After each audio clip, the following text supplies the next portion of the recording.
하나님 말씀 듣습니다. 마태복음 24장 4절에서부터 5절까지 말씀을 함께 합독하도록 하겠습니다. 마태복음 24장 4절에서부터 5절까지 말씀 같이 우리 합독하도록 하겠습니다. 예수께서 대답하여 이르시되 너희가 사람의 미혹을 받지 않도록 주의하라. 많은 사람이 내 이름으로 와서 이르되 나는 그리스도라 하여 많은 사람을 미혹하리라. 아멘. 우리가 마태복음 24장의 전체의 배경을 이해하기 위해서는 23장을 좀 살펴야 될 것 같습니다. 23장 말씀에 보면은 예수님께서 바리새인과 서기관들에게 대한 책망의 말씀들로 가득 차 있습니다. 예수님께서 바리새인들과 서기관들을 책망하는 이유가 있습니다. 그 이유는 그들이 어디에 앉아 있다고 그럽니까? 모세의 자리에 앉아 있다고 그럽니다. 바리새인들과 서기관들이 모세의 자리에 앉아서 그들이 연약한 이 사람들, 백성들을 다스리고 있다는 것입니다. 바리새인과 서기관들은 모세의 자리에 앉아서 화려한 옷을 입고 사람들로부터 존경을 받고 사람들로부터 대접을 받고 사람들로부터 칭찬을 듣기를 원했습니다. 이게 바리새인들과 서기관들의 모습이었습니다. 그래서 이들의 행동을 보고는 마치 모세의 자리에 앉아서라고 표현을 하고 있습니다. 예수님께서 그렇게 아주 쉽게 표현을 했습니다. 모세의 자리에 앉아서 화려한 옷을 입고 사람들로부터 대접과 존경을 받고 인정받기를 원했다는 것. 이게 예수님께서 하신 말씀입니다. 그래서 주님은 제자들에게 말씀합니다. 그들의 가르침은 지키고 행하되 바리새인과 서기관들은 율법학자고 성경을 해석하고 가르치는 사람인데 그들의 가르침에 대해서 그들의 가르침을 받고 듣되 그 말입니다. 그러나 그들이 행하는 행동들은 본받지 말아라. 바리새인과 서기관들이 행하는 그들의 행위, 그들 자신들이 행하는 행위는 본받지 말라. 23장 3절 말씀에서도 예수님께서 말씀하십니다. 또한 주님은 바리새인들과 서기관들에게 경고합니다. 바로 23장 13절에서 29절까지 무려 반복되어져서 나오는데요. 그들을 향해서 화 있을지언정 무려 7번이나 강조를 합니다. 바리새인들과 서기관들을 향해서 화 있을지언정. 여러분 왜 그들에게 화가 있습니까? 그들의 행위 왜 이렇게 화가 있게 되는 그 행동들이 뭡니까? 모세의 자리에 앉아서 여러분 화려한 옷을 입고 대접받고 존경받기 때문에 그래요. 그들의 행위가 결국은 다 영광을 받아버린 거예요. 그들의 그 가르침에 다 영광을 받아버린 거죠. 그러나 그들의 행위는 본받지 말아라. 겉과 속이 위선으로 가득 차 있는 것이죠. 본받을 만한 행동이 하나도 없어요. 그래서 주님은 화 있을지언정 바리새인과 서기관들에게 말씀합니다. 그리고 그 다음 말씀이에요. 결탄코 심판에 대해 말씀하시는데요. 바리새인과 서기관들에게 심판이 예비되어 있을 것이다. 결코 너희는 심판을 피할 수 없다. 주님께서 그렇게 경고의 말씀을 하십니다. 그리고 그들을 향하여서 회칠한 무덤 23장 27절 말씀에서 그들은 회칠한 무덤과 같다. 이렇게 예수님께서 비유로 말씀하셨습니다. 회칠한 무덤이라고 하는 것이 무엇인지 전에 제가 소개를 했습니다. 겉으로는 이 무덤 있잖아요. 하얗게 무덤에 색깔을 칠합니다.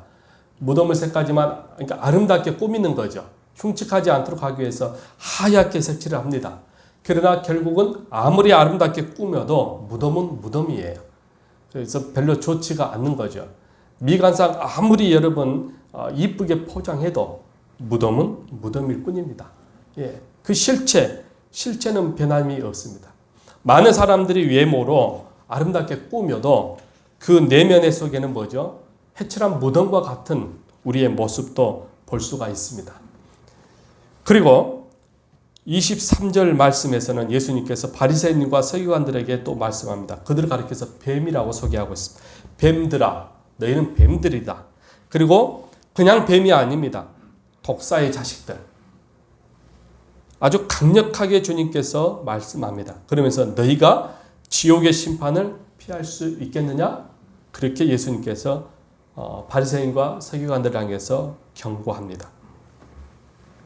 그리고 예수님은 바리새인들과 서기관들과 또한 그 바리새인과 서기관들을 추종하는 사람들, 이 사람들은 예수님을 대적했던 많은 유대인들입니다. 예수님께서 그들을 향해서 뭐라고 말씀하십니까? 예루살렘으로 비유합니다. 그러니까 예루살렘이라고 하는 것은 어떤 성전을 의미하는 것이 아니라 바로 이 바리새인과 서기관들과 그들을 추종했던 모든 유대인들을 가리켜서 예루살렘으로 예수님께서 표현을 하시는 거죠. 비유로. 그러면서 예루살렘으로 비유하시면서 이렇게 23장 37절 말씀에서 예수님께 이렇게 말씀하십니다. 예루살렘아, 선지자들을 죽이고, 실장은 유대인들이 선지자를 많이 죽였잖아요. 내게 파송한 자들을 돌로 치는 자들이여, 암탉이 그 새끼를 날개 아래에 모음같이 내가 네 자녀를 모으려고 한 일이 몇 번이더냐. 그러나 너희가 원하지 아니하였도다. 보라, 너희 집이 황폐하여 버려진 바 되리라.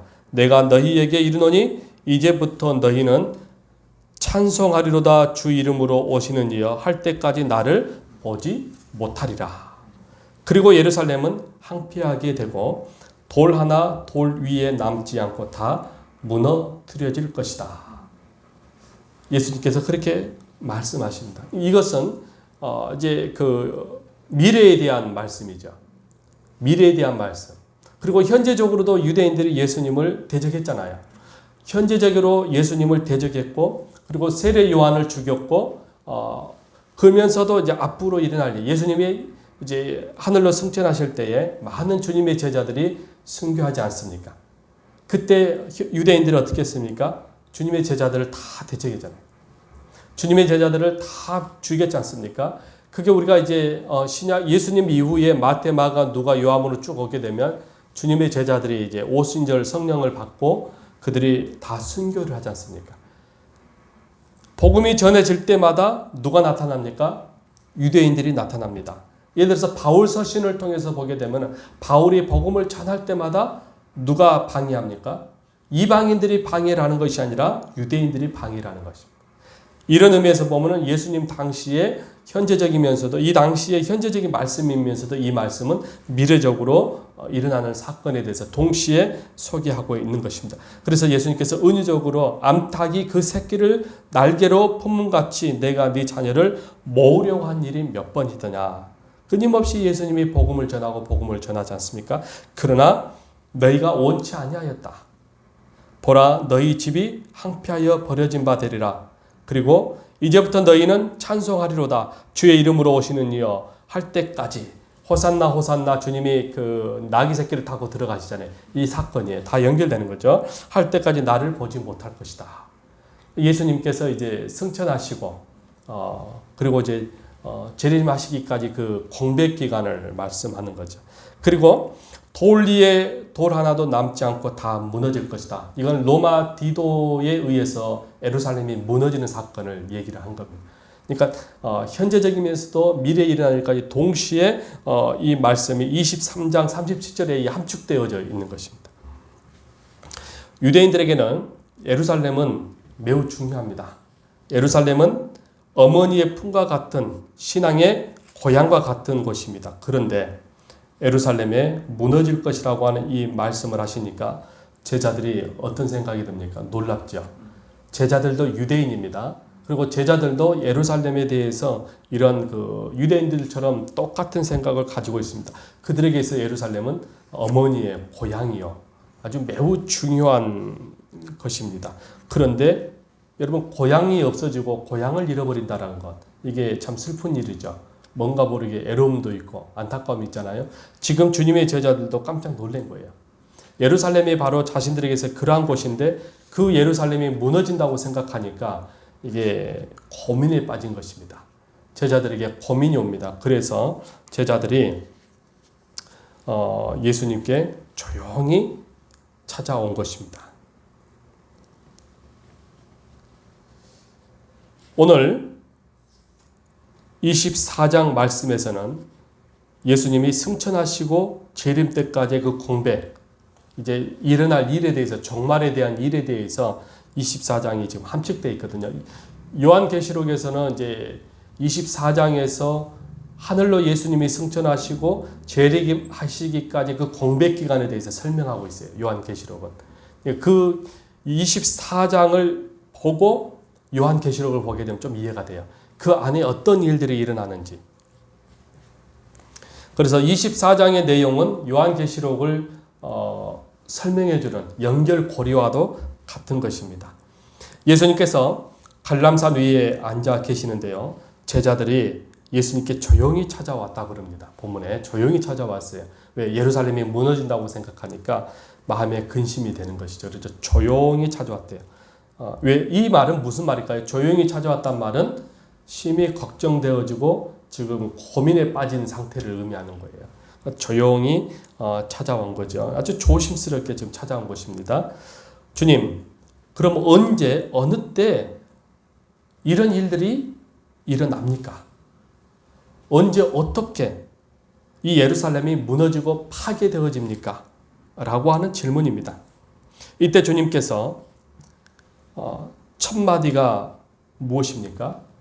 언제 어느 때 예루살렘이 무너집니까? 라고 제자들이 질문했을 때 시기와 날짜와 때를 얘기해 줘야 되잖아요. 이게 상식이거든. 누군가 물었을 때. 그런데 예수님께서는 그것을 대답하지 않아요. 4절 말씀에 예수님이 먼저 말씀합니다. 사람의 미혹을 주의하라. 사람의 미혹을 주의하라. 예수님께서 먼저 이 말씀을 하시는 거예요. 예루살렘이 언제 무너지냐가 중요한 것이 아니라 사람의 미혹을 주의하라.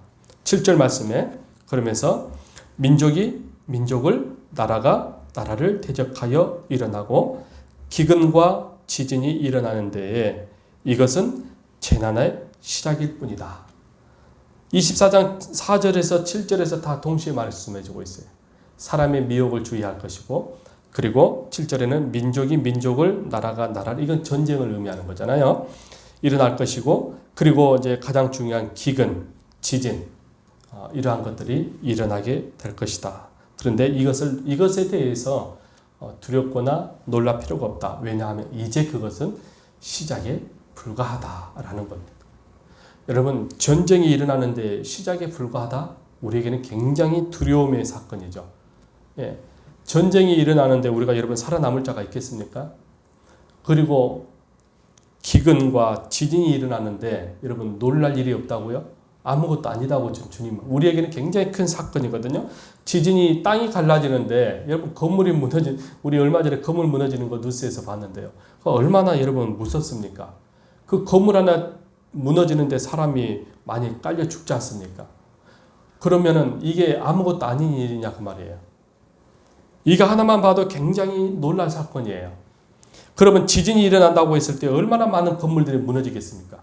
얼마나 많은 사람이 죽겠냔 말이에요. 그런데 아무것도 아닌 이제 재난의 이제 시작이다 라고 말씀하는 거예요. 그러면은 이제 재난의 시작이라면 앞으로 더 큰 재난들이 있다는 거거든요. 앞으로 더 큰 재난들이 있을 때는 이거는 우리 인간의 생각으로는 상상할 수 없는 일들이 있는 거예요. 9절 말씀. 그리고 나서 교회를 많은 사람들이 핍박을 한대요. 교회가 핍박을 받을 것이며 11절 말씀에 거짓 선지자들이 많이 일어나 사람들을 미혹하겠으며 12절 불법이 성행함으로 많은 사람의 사랑이 식어지리라. 다시 말하면 제자들은 관심이 어디에 있습니까? 예루살렘이 언제 무너집니까? 라고 하는 관심이 있었잖아요. 그러나 예수님은 더 근본적인 문제를 다루어요. 그렇다면 왜 이러한 일들이 여러분 일어나게 되는 것이냐 그 말이죠. 그것은 결국은 이렇게 된 사건이 뭐냐는 거예요. 이미 서론에서 예수님께서 23장에서 다 설명을 했습니다. 화 있을전저 바리새인과 서기관들이요. 이 모든 것은 누구의 책임입니까? 결국은 여러분 바리새인과 서기관들의 심판을 피하지 못하듯이 결국은 바리새인들과 서기관들 때문이에요. 바리새인과 서기관들 때문에 여러분 결국은 이 사건들이 일어납니다. 이들은 율법학자들이고 자칭 율법을 가르치는 선생들입니다. 제가 이 율법학자, 이 바리새인들과 서기관들을 여기서 설명했잖아요.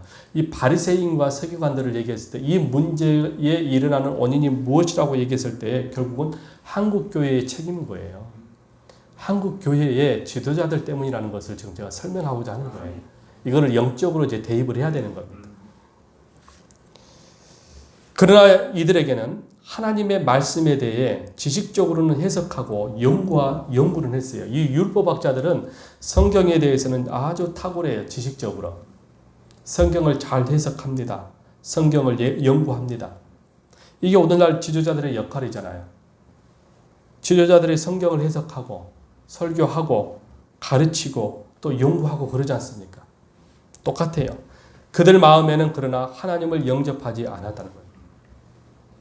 하나님을 경외하고 섬기는 마음이 전혀 없었어요. 이 유대인들, 이 바리새인과 서기관들. 그래서 그들의 가르침을 받되라는 말은 뭐예요? 그들의 가르침이 하나님의 말씀이에요.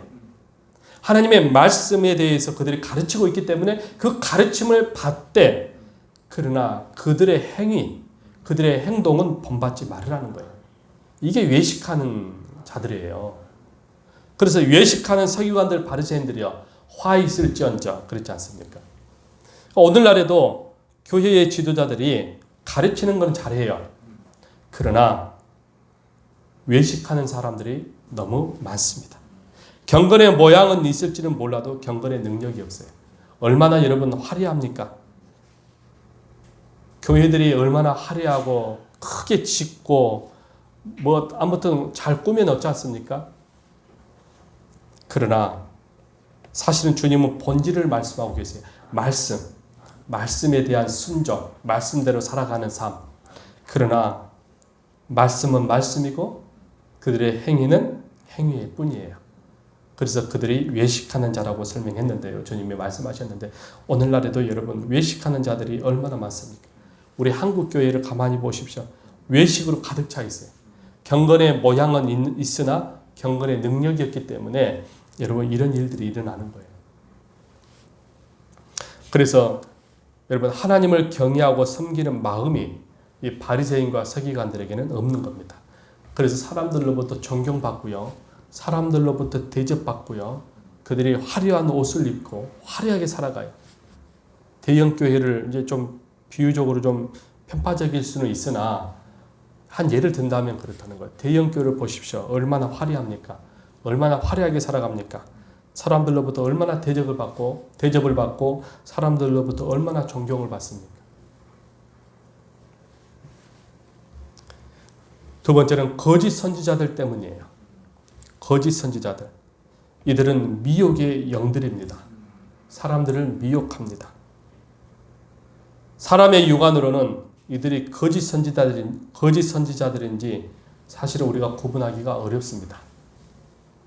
왜냐하면 저들도 여러분 표적을 행하고 기적을 행하기 때문에 그래요. 능력을 행하기 때문에 그래요. 그렇기 때문에 많은 허다한 무리가 몰려들 수가 있습니다. 영적으로 하나님의 자녀들이 오는 것이 아니라 허다한 무리가 너무도 우리 한국 교회는 많습니다. 그런 허다한 무리가 교회를 화려하게 만들고 교회의 지도자를 화려하게 만들어줍니다. 그래서 그들의 그 허다한 무리가 그들로 하여금 대접을 받게 만들고 존경을 받게 만듭니다.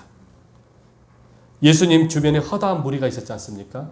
왜 유대인들, 서기관들, 바리새인들이 왜 자꾸 예수님을 죽이려고 했죠?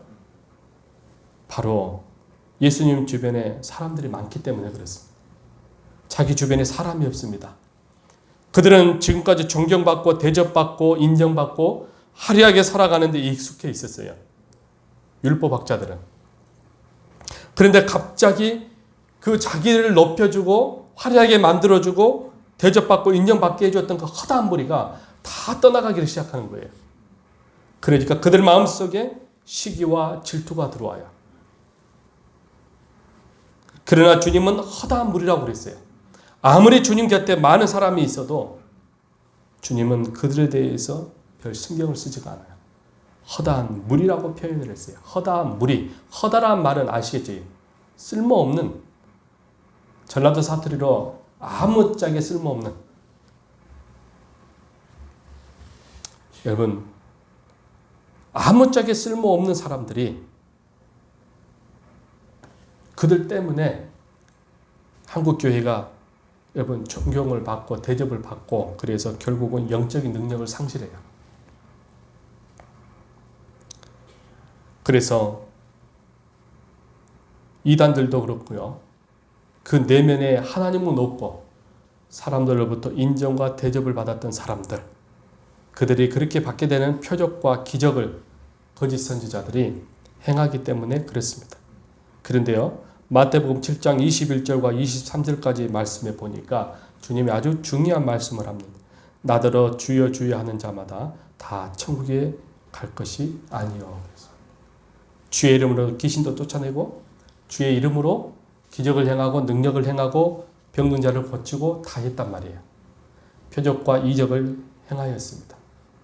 그런데 나는 너를 모른다라고 말씀하고 계십니다.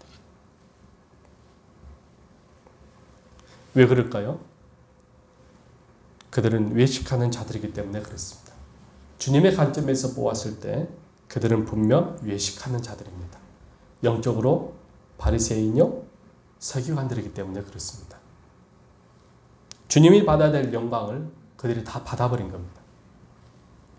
그러니 여러분, 천국에서 줄 상급이 없어지는 거죠. 그래서 나더러 주여 주여 하는 자마다 다 천국에 들어가지 못한다. 우리의 관점으로 봤을 때는 저 정도면 천국 갈 것 같지 않습니까? 근데 주님의 관점에서 봤을 때 천국에 들어갈 수 없는 사람들이 더 많다라는 것도 우리가 한 번쯤 생각해 볼 필요가 있습니다. 결론적으로 23장부터 24장까지는 말씀의 핵심은 바로 바리새인과 서기관과 거짓 선지자들 때문에 종말의 때 24장에 나타나는 현상입니다. 오늘 제가 24장을 보면서 기근, 지진, 또 많은 이런 사건들이 일어나고 있는 모습 속에서 요한계시록에 보게 되면 많은 그 질병들이 나타납니다. 7 대접재앙, 7 나팔재앙, 이 사건 속에서 많은 일들이 일어납니다. 이걸 보면서 24장의 그 사건과 요한계시록의 그 사건을 보게 되면 연결이 되어지는데요. 오늘날 제가 생각해 봤어요. 이 코로나가 또는 변이 바이러스 사태를 보면서 결국은 한국 교회 때문에 한국을 비롯해서 온 세상에 지금 이런 사건들이 일어나고 있는데 왜 이런 사건들이 일어나는가라는 것을 생각해 보았는데 그것은 바로 교회 때문이다. 교회의 지도자들 때문이다. 라는 생각이 들었습니다. 물론 그 의사들마다 약간씩 이 코로나의 원인에 대해서 얘기를 하고요. 어떤 사람은 말하기를 어제 뉴스에 보니까 어떤 분이 그 얘기를 하더라고요. 원래부터 코로나나 변이는 없었다. 이런 얘기도 하고 또 정부의 발표를 보게 되면은 막 코로나가 확산되어지고 누구 말이 맞는지는 모르겠으나 중요한 것은 이렇든 저렇든 이런 사건들이 나타나고 이런 사건의 발단은 무엇이냐는 거예요. 결국은 교회 때문인 것이죠. 교회의 책임인 것이죠. 교회의 지도자들 때문인 것입니다. 교회의 성도들 때문입니다. 왜냐 그러면 그들은 영적으로 바리새인요 서기관들이다. 그러니까 23장을 보게 되면 24장의 내용도 알 수가 있어요. 왜 이런 일들이 일어나고 있는지. 화 있을지언정, 화 있을지언정. 바리새인과 서기관들에게 하는 말이거든요. 오늘 본문에서 깨닫게 되는 것입니다. 세계의 교회들이 영적인 힘을 잃어가고 있습니다. 세계의 교회들이 하나님의 말씀을 버리고 세속화되고 성경에서 반대되어지는 길을 걷고 있는 것을 우리가 봅니다. 우리 한국 세계 교회뿐만 아니라 넓게는 세계의 교회들이지만 좁게는 우리 한국 교회 안에도 이러한 문제들이 일어납니다. 세계 교회들을 보십시오. 한 예를 든다면 동성애 같은 경우는 아주 심각한 것이죠. 그러나 세계의 교회들이 영국도 그렇고 독일도 그렇고요. 그들이 다 무엇을 받아들였는가요? 동성애를 다 받아들였어요. 동성애를 받아들이니까 그 다음 단계 영적인 힘을 잃어가는 거예요. 교회들이. 그리고 예수님께서 이 재난의 때에 교회들이 핍박을 받을 것이다 그랬잖아요. 23장에서. 그런데 보십시오. 동성애를 받아들이는 순간 교회들이 힘을 잃어갑니다. 그리고 동성애를 설교를 하게 되면 어떡합니까? 바로 고소 고발이 오고 벌금을 냅니다. 동성애 결혼을 거절했을 때 그들이 찾아왔습니다. 교회로. 찾아왔는데 교회에 양심 있는 목사님이 동성애는 불법이고 성경에서 죄라고 했으니 할 수가 없다 그랬더니 어떤 일이 나서 벌금을 받았습니다. 이게 여러분 지금 현실입니다. 교회들이 힘을 잃어갑니다. 근데 결국 그 목사님 벌금도 냈고 또 어떤 분은 감옥에도 가고 그랬습니다. 미국이 동성애를 받아들였고 이런 그 유럽들이 다 동성애를 받아들임으로 인해서 힘을 잃어버렸는데 한국 교회를 보십시오. 지금 민주당이나 정의당이나 이런 사람들이 계속해서 지금 동성애 차별금지법에서 국회에다가 계속해서 발의합니다. 동성애 합법화를 위해서 계속해서 발의를 합니다. 근데 어떤 분들은 우리 한국교회의 어떤 지도자들은 우리는 동성애를 막을 수 없다. 동성애의 물결에 한국교회를 막을 수 없다라고 그냥 말하는 사람들도 있습니다. 사실은 막을 수 없는 것이 아니라 의지가 없는 것이죠. 난 그 말을 들을 때에 매우 속상했어요. 동성애의 물결이 온다 해도 우리가 막아야 되거든요. 목숨을 걸고 막아야 되고 그리고 이 부분에 싸워야 되는데 어떤 목사님들은 막을 수 없다라고 얘기를 해요. 무엇입니까? 영적인 힘을 잃었다는 것입니다. 막을 수 없다라고 그가 깨달았다면 그러면 더 강하게 더 강력하게 여러분 대처하고 싸워야 되는 거 아니겠어요? 계속해서 여러분 우리는 막으면 막을수록 저들은 포기하지 않고 계속 올립니다. 민주당과 이 정의당들을 보게 되면 참 안타깝습니다. 이건 어떤 편협적인 당을 얘기하는 것이 아니라 그들이 동성애를 찬성하고 지지하기 때문에 그러는 거거든요. 만약에 이것을 막지 못했을 때 우리도 미국처럼 될 거예요. 동성애가 성경에서는 죄라고 얘기했으니 라고 얘기하면은 벌금을 물든지 잡혀갈 겁니다. 교회 안에 들어올 때 우리 결혼식 해주십시오 했을 때 우리가 거절했을 때 우리는 감옥 가거나 벌금을 낼 것입니다. 한국 교회에 지금 이 경건의 모양은 있어도 경건의 능력이 없는 이 한국 교회를 보십시오.